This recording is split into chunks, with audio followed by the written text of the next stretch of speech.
अस्सलामुअलैकुम नाज़रीन, आज दरियाए चनाब का संगीन मसला हम आपके सामने रखेंगे, जिसके ऊपर इंतज़ामिया की खामोशी सवालिया निशान है।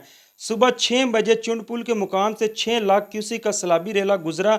अब रात का 1 बजने को है, लेकिन वह हेड त्रिमू के मुकाम तक सैलाबी रेला नहीं पहुंचा। इस टाइम हेड त्रिमू के मुकाम से 2 लाख क्यूसिक पानी ही फ्लो कर रहा। आखिरकार ये 4 लाख क्यूसिक पानी कहाँ गया? कि 2014 में 7 लाख का रेला रिवाज पुल से निकल कर सिर्फ 3 से 4 घंटे में हेड त्रिमू पहुंच गया था। तो आखिर इस बार ऐसा क्यों नहीं हुआ? क्या कोई बड़ा हाथ है जो इस रेले को रोक रहा है? अगर है तो आवाम को बताया जाए, अगर नहीं तो भी शफाफ वजाहत होनी चाहिए। अब सूरत हाल ये है कि ये पानी रस्ते में रुक कर भुआने से शाह जिमने से मस्सन, खीवा से बल्लो शाहबल से पक्के वाले के इलाके में झील की शक्ल अख्तियार कर चुका है। सोचने की बात यह है कि जब रात को मज़ीद 3 से 4 लाख का रेला इसमें शामिल होगा तो इन इलाके के लोगों का क्या हाल होगा।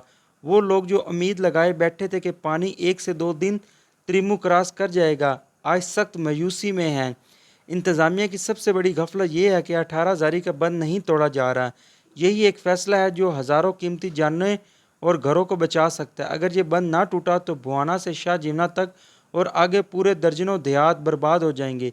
डिप्टी कमिश्नर से आवाम की अपील है कि इन बेबस मजबूर लोगों की फरियाद सुने।